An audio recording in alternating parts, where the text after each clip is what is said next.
የአላህ ቃል ፈጣሪም ፍጥሩም አይደለም ምንድነው መፍጠሪያው ነው እንባ የአላህ ቃል መፍጠሪያው ነው እሺ ቁርአኑም እኮ እንዳልኩት የአላህ ነው ባህሪው የአላህ ምንድነው ባህሪው ቃሉ እኮ ስለዚህ አሁን እሱ የተፈጠረ ነገር ነው ማለት ነው አይደል የተፈጠረ አይደለም መፍጠሪያ ነው አልኩ ቁርአኑም መፍጠሪያ ነው አይ ቃል ቁርአን ማለት እኮ ቃል እኮ ነው የአላህ ቃል እኮ ነው ንግግር ነው አይደል እዛ ላይ ያሉት የአላህ ሐሳቦች ናቸው እነዛ አይደል እዛ ላይ ጻፉት እነዛ እኮ እነዛ ሐሳቦች ለምሳሌ ስለ ዶማ ውስጥ አሰዳኝ ቆፋሪያ አለ የሚቆፈረው ነገር አለ አይ ኖ መዶሻው ደግሞ መሀል ላይ አለ አይደል ያ መዶሻ የተፈጠረ ነገር ነው አይደል አዎ እንዳንተ ማለት ነው የተፈጠረ ነገር ነው የፍጡር ነገር እያወራን ስለሆነ ማለት ነው ስለዚህ አሁን የአላህም ስለ አላህም ስናወራ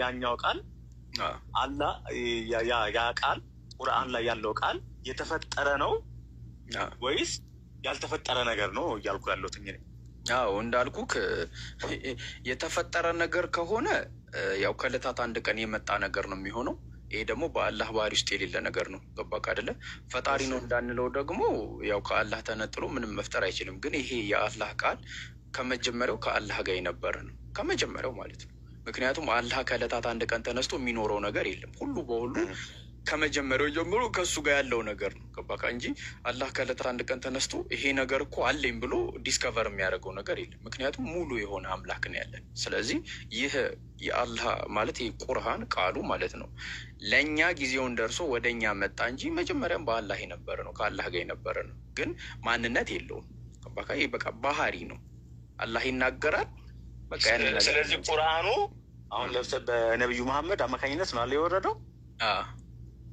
በሳቸው ያ ቁርአን ሲወድ የተፈጠረ ቃል ነው ወይስ ከዘላለሙ የነበረ ቃል ነው ከዘላለሙ የነበረ ቃል ከዘላለሙ የነበረ ከሆነ ደግሞ የተፈጠረ አይደለም ማለት ነው ፈጣሪ ነው ማለት ነው አይ ፈጣሪ እንዳንለው የፈጠረው ነገር የለም እኮ አለክ አንድ ነገር ፈጣሪ ነው ለማለት ራሱን ችሎ መፍጠር አለበት ገባ ራሱን ችሎ መፍጠር አለበት ይቆፍራል ዶማ አሁን እንግዲህ የተፈጠረ ፈጣሪ ነው እንዳንለው ራሱን ችሎ መፍጠር አለበት ራሱ ብቻውን ችሎ መፍጠር አለበት አልከኝ ፍጡር እንዳንለውስ ምን አልኩኝ ከዘላለሙ የነበረ ነው አልከኝ ፍጡር እንዳንለውስ ደግሞ ምን ችግር አለ አይደል እኮ ፍጡር እንዳንለው ከዘላለሙ የነበረ ነው አልከኝ አይደለም ፈጣሪ ነው እንዳንል ራሱን ችሎ የፈጠረ ነገር የለም ማለት ፍጡር እንዳንለው ደግሞ ከለታት አንድ ቀን የተገኘ ነገር አይደለም በቃ ከዘላለም ከአላህ ጋር የነበረ ነገር እኮ ስለዚህ ያልተፈጠረ ነገር ከሆነ ደግሞ ያልተፈጠረ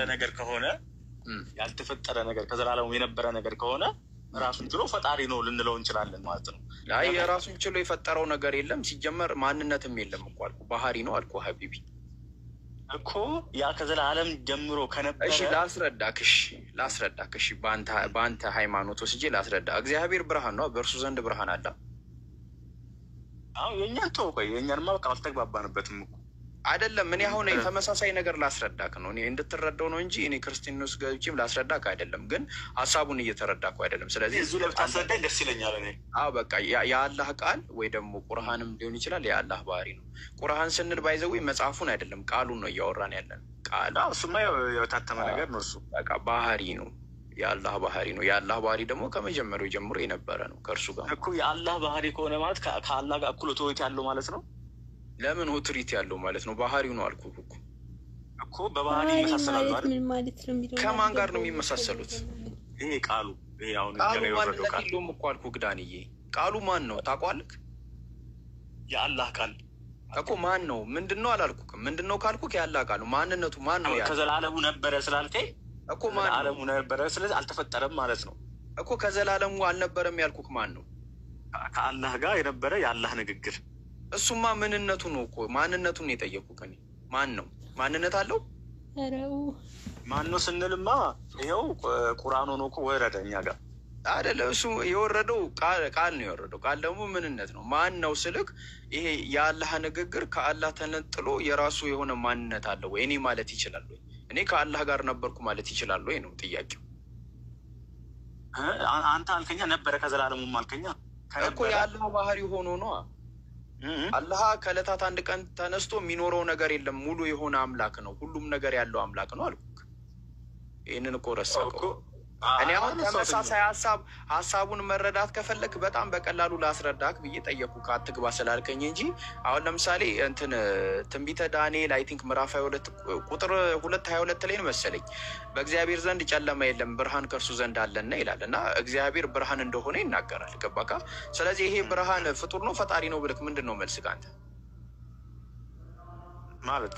ብርሃን እኮ በብርሃን ይሄ አሁን አንዳንድ ጊዜ መጽሐፍ ቅዱስን ስትረዳው አንተ በሚገባህ ልክ ነው እኮ የእግዚአብሔር ብርሃን ማለት ይማ እግዚአብሔር በእርሱ ዘንድ ብርሃን አለ። እግዚአብሔር ብርሃን ነው ሲባል እግዚአብሔር ባህሪው ብርሃን ነው የጨለማ አይደለም ማለት ነው። ይሄ ብርሃን ደግሞ ከእግዚአብሔር ጋር ከጥንት ጀምሮ የነበረ ነው። በቃ ኦልሬዲ እግዚአብሔር ብርሃን ነው የነበረ ነው እንጂ እግዚአብሔር ከዕለታት አንድ ቀን ተነሱ ብርሃን እንግዲህ አሁን ይሄ ለእኔ አሁን ለምሳሌ ይሄ ያላ ወረደ የምትለው ቃል ከዘላለሙ ነበረ ካልከኝ ከፈጣሪ ጋር እኩል አድርጌ ነው ማስቡ ነበረ አብሮት እኮ ማንን ነው አሁን አወረደው ካልከኝ የሆነ ጊዜ ላይ መጣ እንደማለት ነው ብዬ ማንን ነው እኩል የምታደርገው ከአላህ ጋር? ያለህን ንግግር ማን ነው ያለህን ንግግር? እንደኛ ሰው አይደለም ማለት እዛ እኮ ነው እኮ ማን ነው ማንነቱን ንገረኛ ከአላህ ጋር ለማወዳደር። አሁን እኮ የሆነን ነገርና የሆነ ነገርን ለማወዳደር እኮ ማንነት ያስፈልጋል። ገባ? አሁን ለምሳሌ እኔ እናንተ ሩጫ መወዳደር ለምሳሌ ይሄ ሁን አለ። ለምሳሌ ሁን ሲል የሆነ ቃል አወጥቷል አይደል? እሺ ሁን አለ። በቃ ሆነ፣ በቃ ይሆናል። ያ የወጣው ቃል ሁን ያለበት የፈጠረበት ቃል ከራሱ ከፈጣሪ ጋር የሆነ እኩል የሆነ ኦቶሪቲ አለው ማለት ነው እኮ። ማን ነው ይሄ እኩል የሆነ ኦቶሪቲ ያለው ማን ነው? ንገረኝ፣ ማንነቱን ንገረኝና እስማማለሁ። የፈጣሪ ቃል ነው እኮ አልኩህ እኮ እሱማ ምንነቱ ነው ምንድን ነው ካልኩ የፈጣሪ ቃል ነው ትለኛለህ። ማን ነው? ፈጣሪ ማን ነው? እሱ ምንነት ነው። ፈጣሪ ምንነት ነው እኮ። ስለ ምንነት ነው። እኔ ማንነት ነው የጠየቅኩ ያለው። ፈጣሪ ከሆነ አምላክ ነው የሚሆነው። ምንነት ነው አይደለም። እኔ ማንነት እንድመለስልኝ ማን ነው ይሄ ቃል የአላህ ቃል የተባለው ራሱ ማን ነው? ራሱ አላህ ነው የምትለው እኮ። አላህ ከሆነ ሌላ ማንነት የለማ ሀቢቢ። አንድ ማንነት ነው እየጠየቀኝ። አላህን ከማን ጋር ላወዳድረው? እሺ ዳንዬ አንብበውና አይ ቲንክ በጣም ግልጽ የሆነ ነገር ነው እያወራሁልህ ያለሁት። ምንድን ነው አንድ ነገርን ለማወዳደር። ለማንኛውም ይሄንን ሀሳብ ያነሳሁልህ የነበረው ቀደም ሲናወራ አሁን ቁርአንም ለምሳሌ አሁን ምንድን ነው ቁርአን በነቢዩ መሐመድ አማካኝነት ወረደ። ከዛ ነቢዩ መሐመድ በሳባውያን አማካኝነት ተጻፈ። ከዛ ቁርአኑ አለ። ብዙ ጊዜ ይሄ ነገር ሰርኩላሪዚንግ ነው ምናምን ብለው ይላሉ። ይህንን በምንድን ነው አንተ የተረዳኸው ወደ እስልምና ስትገባ? አዎ እኛ አክቹዋሊ ምን መሰለክም አንዳንድ ጊዜ መንፈሳዊ ህይወት ወሬዎችን ስታወራ አንደኛ ከኤቲስት ጋር የምታወራው ወሬ አለ። ሁለተኛ ደግሞ እንዲህ መንፈሳዊ ላይክ ፋይናል ፖይንት ቢሊቪንግ ነው የሚሆነው። ታምና እምነትና ተስፋ የሚባል ነገር አለ። ለምሳሌ አሁን አንተ ኦሪት መጽሐፍ ላይ ሙሴ እንደጻፈው እንዴት አወቅም እንዴት እርግጠኛ ሆንክ ብልክ ያው መጨረሻ ላይ የሚሆን ኤቪደንስ በቃ እኔ አመንኩኝ ይሄ ህይወት እንደሆነ ብለህ ታምናለህ እንጂ ሌላ ምንም ነገር የለህም። ስለዚህ ያንተ ያው ምንም እንደዚህ ማስረጃ ኖሮ እንዲኖረው ሳይሆን አምነኸው ነው ማለት ነው። ኖ እንደሱ ልመጣልህ ነው።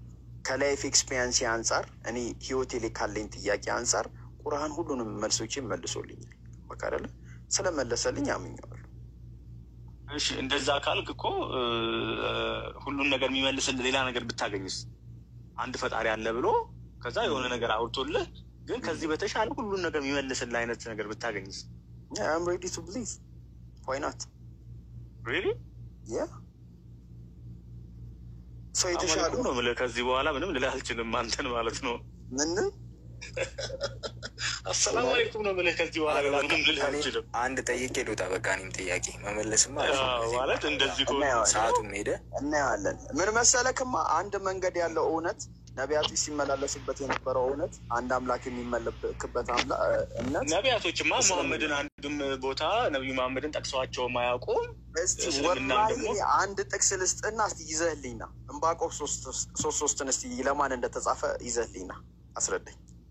ዕንባቆም 3:3 ዕንባቆም 3:3 ያው በቃ እሱን ተዘጋጅተናል። 100 ምናምን ሺህ ነው እኮ የሚለው እኮ ነቢያት እኮ የሚለው እኮ ቁርአኑ 100 ምናምን ሺህ ነው እኮ የሚለው። አሁን ሀሳቡን እንዳንለጥጠው ዳኒ የተሰጠውን የቤት ስራ በአግባቡ በቦታው እናደርግና ኢንሻአላህ እናወራለን። እና ላይክ በጣም ጥሩ ጊዜ ነበረን። በጣም ስላው እስልምና ለምሳሌ ነበረ ነው የምታምነው? ምን አልከኝ? እስልምና ነበረ ብለህ ነው የምታምነው አንተ? ከዛ ፊት እሱንም አስረዳሃለሁ ሀቢቢ። ለሌሎች እድል እንስጥ። በደም ነው ሌሎች እድል እንሰጣለን። አይ ምን ነው የክርስትናው ላይ ቆይተን እስልምናው መጠየቅ ሲጀምር በቃ አላችሁ። እንግዲህ እሺ እነሱን አስፈቅዳቸው ልጠይቀውና አንቺ በቃ አስፈቅዳቸው። ኦኬ እኔ ምን ያህል ክርስትናውን ተረድተህ ወጣህ የሚለውን ነገር ለማወቅ ነበረ እስካሁን ያሁሉ አሁን ዳንዬ እኔ አሁን አላስቆምም። ከፈለክ እስኪ ነጋ እናወራ። ግን እነሱ ማውራት ፈልገዋል። እስልምናውን መጠየቅ ሲጀምር በቃ ማለት ጀመሩ። አይ አይደለም ምን ያልኩክ አንድ ጥያቄ ጠይቀኝ እስልምና ላይ ካለ ካልኩክ ከዛ ሲጀመር ራሱ ክርስትና ላይ የማውራት እኮ ያንተ ፍላጎት ነው። እኔ በግድ አይደለም ያስ ማወቅ ፈልጋለሁ ብለክ አወራው እኮ ለምሳሌ ክርስትና አውቆ ነው የወጣው ወይስ ሳያውቅ ነው የወጣው የሚለው ነገር ክርስትና ላይ ሁለት ነገር ነው ያወራነው። አንደኛ ስለ አዳም ነው፣ ሁለተኛ ስለ ስላሴ ነው። በቃ ያወራነው ነገር የለም። እስልምና ላይ ደግሞ እስልምና ላይ ጠየቀኝ፣ ከዛ መለስኩ። ከዛ በኋላ እንግዲህ እሺ አሁን ቪክቶሪያ አለ እንትን አፖስትሊክ ያውና ቆይ እኔ እዚሁ ጋር ልሁንና ካልደከመ አንተ እነሱን ጠይቃቸውና ከዛ እኔ ተመልሼ እቺን ጥያቄ ብጠይቅህ ደስ ይለኛል። ችግር የለውም። እሺ ቪክቶሪ ማለት ነው። ቪክቶሪ እሺ ኦኬ። እኔማ በቃ ልመልስ ነበር። የኔ መልስ ይቅርና አንድ ጥያቄ ቀላል ጥያቄ ብቻ ጠይቄ ልውረድ፣ ሰዓትም ስለሄደብኝ። እሺ ጠይቀሽ እና አብርሃም እና ነቢያቶቹ ሙስሊም ነበሩ ብለህ ታስባለህ? አክቹዋሊ በቃ አብርሃም የጁዲዝም እምነት እንዳለ ታውቃለህ? ጁዳይዝም የሚባል እምነት የለም። ኖ ጀዊሾች እስራኤላውያን የሚያመልኩት የሚባል ሃይማኖት ነው የታወቀ ነው። ኖ አለ እንዴ? እንዴት የለም? ጁዲዝም የለም? እርግጠኛ ነህ? የለም። እርግጠኛ ብራዘር እንዴት? እሺ እስራኤሎች ጁዲዝም ዘር ነው። ጁዳ ዘር ነው። ጁሽም ከጁዳ ነው የመጣው። ጁሾች እነዚህ ዘር ናቸው ግን እኮ ገባኝ። ጁዲዝም ደግሞ እምነት ነው። ይሄንን እምነት አይደለም ወይ አውቀህ ካልሆነ ወይስ ጁዳ ያ ጁዳ ከምንድን ነው የመጣው? ትራይብ ነው እሱ የታወቀ ነው። ከምንድን ነው የመጣው? ጁዳይዝም ምን ከየት ነው የመጣው? አሁን እኮ እሱ ላይ እንድንፈላሰፍ ሳይሆን የኔ ፖይንቴ እሱ ላይ የሆነ ነገር እንድታቅ ስለፈለኩ ነው። ጁዳይዝም ትራይብ ነው በቃ ትራይብ ነው እኮ በቃ አንድ ትራይብ ነው ጁዳይዝም የሚባል ብዙ 11 ናቸው ምናምን ትራይቦች አሉ መሰለኝ እዛ እንትን ውስጥ እኔ በቃ ልንገር ያዕቆብ 12 ነገዶችን ወለደ። ከነሱ ውስጥ አንዱ ይሁዳ ነበረ። ይሁዳን የተከተሉት ራሶች ጁሽ እና ጁዳይዝም ብለው ጠሩ። ዘር እኮ እሱን ተወውና እሺ ወይ ጀውሽ ልበልህና አሁን አንተ በምትረዳ እስራኤሎች የሚከተሉትን እምነት ታውቀዋለህ? አሁን ላይ የሚከተሉት እሱን ፋውንድ ያደረገው ወይም ለመጀመሪያ ጊዜ እንትን ብሎ ፋውንድ አባት የሚባለው እዛ ውስጥ ማን ነው? የነሱ አብርሃሚክ ሪሊጅን ነው የሚባለው ነው ይባል። ግን ማን ነው መስራቹ? ማንም መስራቹ አይደለም። አምላክ ነው የሰጣቸው። ግን ማን ነው የመጀመሪያውን እንትን የተቀበለው? ማን ነው ይሄን ምንም የተቀበል? ከአዳም ጀምሮ አንድ አምላክ ነው እየተመለከ የመጣው እኮ ገባኝ እኮ። ግን አለ ይሄ እምነት ታውቃለህ? እነሱ የሚያመልኩትን እምነት እነሱ የሚያመልኩት አንድ አምላክ ነው የሚያመልኩት። ይሄ ነው ሃይማኖት። ገባኝ እኮ አለው መሰረት አለው ሁሉም ነገር አለ እንዴ ብራዘር። ስለዚህ እነሱ መሰረት ብሎ ወይም አባታችን የሚሉት ማንን ነው? አብርሃምን አባታችን የሚሉት ሰው አብርሃም የእነሱ እምነት መስራች ሆኖ ሳለ እንዴት ነው እንትን ሊሆን የሚችለው? እነሱ ደግሞ ምን ይላሉ መሰለህ ቪክቶሪ፣ ምን ብለህ ትጠይቃለህ መሰለህ? አይሁዶችን ሂድና እናንተና ሙስሊሞች የምታመልኩት አምላክ አንድ አይነት ነው ብለህ ጠይቃቸው። እነሱ ለሆነ ወይ ለፖለቲካቸው ሲሉ ሊሉ ይችላሉ። ኖ ለፖለቲካቸው አይደለም። ኔቨር እንደውም እኮ ስማ አይሁድና ሙስሊም እኮ በጣም እኮ ነው የሚፈላለጉት ለጸብ በጣም አይ ነው አውቃለሁ እንትን ግን በቃ አንድ አይነት በጣም ይቀራረቡ። ለምሳሌ እነሱ እንትን ውስጥ ገብተው ይሰግዳሉ ምናምን ጣጣ የለባቸውም ምናምን ይሄን ነገር አውቃለሁ። ለምንድን ነው ግን መሀል ላይ ብዙ ክላሽ የሚያደርግ ነገር አለ ማለት አንድ ፈጣሪ የሚለው ኮንሰፕት ስላለ ማለት ነው። ለምሳሌ ክላሽ የሚያደርግ ነገር አለ ማለት የሆነ በቃ በፖለቲካው የመጣ ይሁን ምን ይሁን ብቻ የሆነ የማይስማሙባቸው ነገሮች አሉ። እሺ ስማ ልንገርህ፣ የታወቀ ነው። ጁዳይዝም እምነት ተከታዮችን እኔ ራሴ ጠይቄ ነው የሰማሁትን ልንገርህማ። አይሁዳውያኖች ሙስሊሞች የሚያመልኩት አምላክ እናንተ የምታመልኩት አምላክ ነው ብለህ ስትጠይቃቸው አይ ይልካል። እንዴት ስትላቸው ነው እነሱ ይሉሃል። ከዛ ምክንያት ስትላቸው ምክንያቱን ልንገርህ ምን እንደሚሉክ ልንገርህ፣ ልጨርስልህ ይጠቅምሃል። ምን መሰለክ የሚሉክ አብርሃም ስንት ልጅ ነው የወለደው ቪክቶሪ? እኔ ብዙ እንደዚህ ስቶሪ እንትን አላልኩትም። አብርሃምና እስማኤልን አውቃቸዋለሁ። እስማኤልና ይስሐቅን ወልዷል። እስማኤልና ይስሐቅ የሚያመልኩት የነበረው አንድ አይነት አምላክ ነው። ገባካ? እሱ ደግሞ ምን ይባላል? አላህ ይባላል። አላሃ ኢላሃ። እነሱ እንደዛ አይሉም ብራዘር። እንደዛ እኮ ሂድና ራሱ ያህዌ ምናምን ይላሉ። ይሄኛው ያህዌ የሚባል ነገር አያውቁትም። ያህዌ የሚባል ነገር አይሉም። የእነሱ መጽሐፍ ቶራን አንብበሃል? የለም እንደዛ የሚባል ቃል የለም። እኔ እኮ አራባዮች ግን ቃሉ አይደለም ዋናው።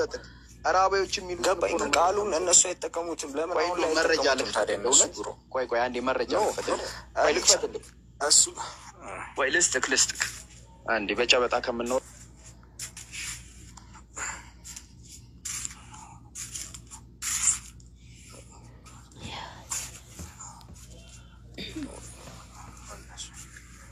ወይኔ እስቲ ታብተው እስቲ እንደው ታብተው 100,000 እስካሁን ታብተው ፉል ሞዴሬተር ኦኬ። እሺ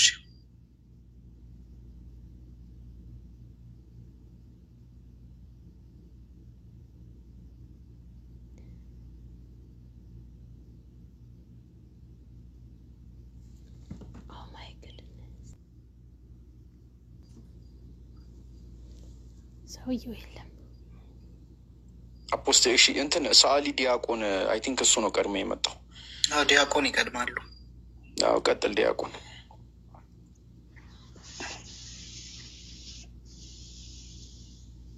የት ገቡ?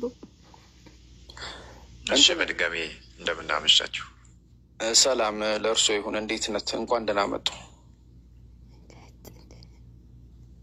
እንኳን ደህና ቆያችሁኝ። እግዚአብሔር ይመስገን። ሰላም ብያለሁ ለሁላችሁም፣ ከላይም ከታች ብላላችሁ። እኔ ላነሳ የምፈልገው ነገር ምናልባት የቅድስት ሥላሴን አንድነትና ሶስትነት በተመለከተ እንዲሁ ስታወሩ ሰምቼ ነው ከዳኒ ጋር ወደ እናንተ ጎራ ያልኩኝ። ያው ኔትወርክ በጣም እያስቸገረኝ ነበረ። ራሱን አጠር ያው ድጋሚ መጥቻለሁ እና እስኪ የሥላሴ አንድነትና ሶስትነት ላይ ጥያቄን አቀርብልሃለሁ ወይም ደግሞ አንተም ሥላሴ ላይ ልጠይቅ የምትፈልገው ጥያቄም ካለ መጠየቅ ትችላለህ። እኔም ደግሞ ልጠይቅ እፈልጋለሁ። እሺ ጠይቁኝና ጠይቁታለሁ።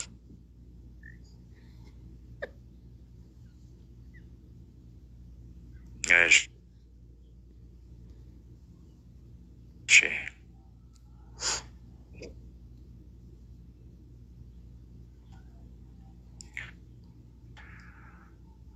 አንተ ሥላሴ ማለት ምን ማለት እንደሆነ ታውቃለህ? ሥላሴ በመጀመሪያ ሥላሴ ማለት ምን ማለት ነው? ሥላሴ የሚለው ቃል ምን ማለት ነው?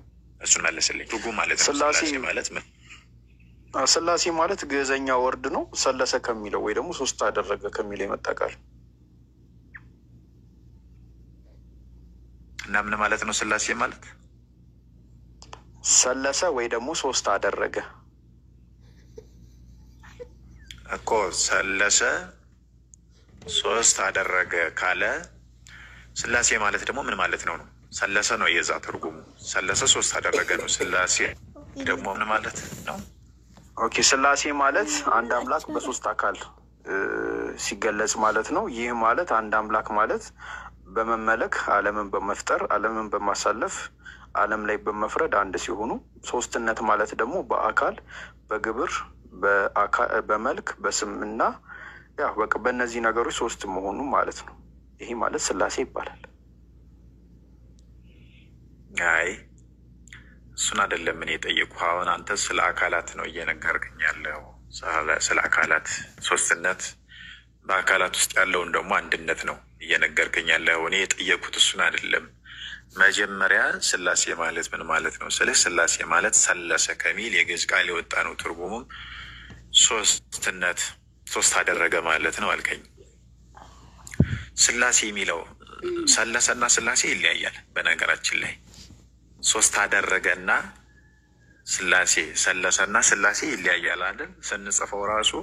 ስለዚህ የሥላሴ ትርጉሙ ምንድን ነው ነው ያልኩህ እንጂ የአካላት የአብ የወልድ የመንፈስ ቅዱስን የአካላትን ሶስትነትና በሶስትነት ውስጥ ያለውን የአካላቱን ደግሞ አንድነት ወይም ደግሞ በመለኮት በመንግስት በፈቃድ አንድ ናቸው የሚለውን አይደለም እኔ የጠየኩህ። ለምን መሰለህ? አምላክ በሶስት አካል ማለት ነው። በቃ ይሄ ማለት ነው ስላሴ አይደለም። ምናልባት ያው እኔ የጠየኩህ ምናልባት ስለ ስላሴ ታወራ ስለነበረ ሰው እንደሆነ ስላሴ ማለት ቆየ አላቅም ማለት በጣም ትልቅ እውቀት ነው።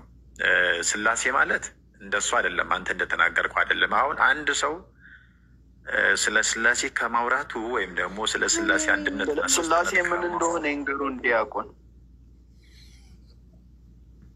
ያው ልናገር ነው ወዳጄ። ስለ ስላሴ አንድነትና ሶስትነት ከማውራቱ በፊት አንድ ሰው ስላሴ የሚለው ቃል ምን ማለት ነው ብሎ ማወቅ አለበት መጀመሪያ ላይ። ስለዚህ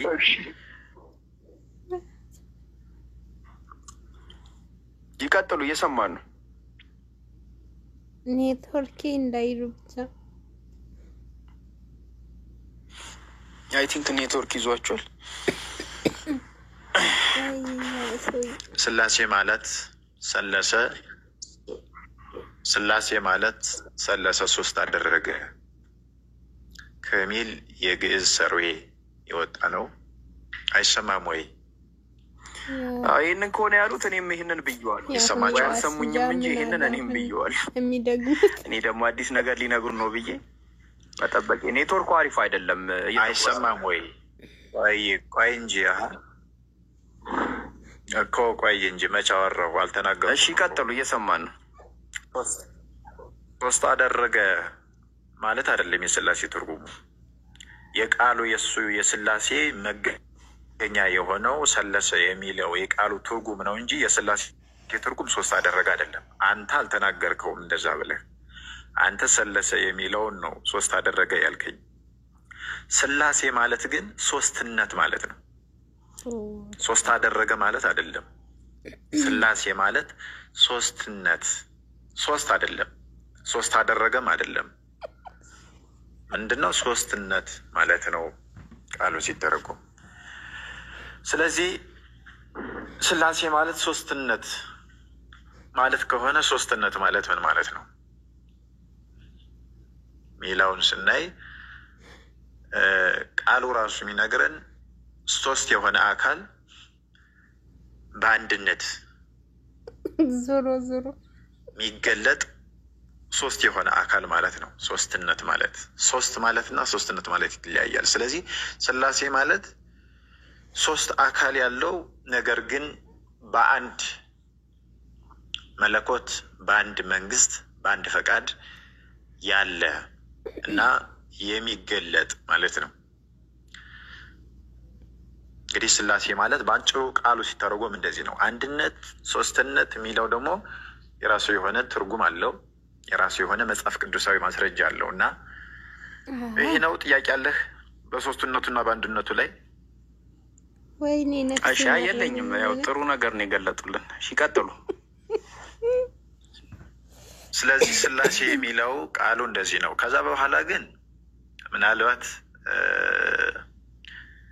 ስለ ስላሴ መጽሐፍ ቅዱስ በደንብ አድርጎ ይናገራል። ስላሴ ላይ ጥያቄ ልጠይቁ። የዛን ደግመው ቆይ የለኝም ብለህ ነበረ፣ ጠይቅ። እሺ አይ ወደ መጽሐፍ ቅዱስ እኔ ስላሴ ላይ የሚቆዩ መስሎኝ ነው ስላሴ ላይ ጥያቄ የለኝም ያልኩት። ወደ መጽሐፍ ቅዱስ የሚገቡ ከሆነ ስላሴ ማለት አንድ ፈጣሪ ነው አይደለ? አንድ ብቻ አይደለም። ስላሴ እኮ ነገርኩህ አሁን ሶስት ነው።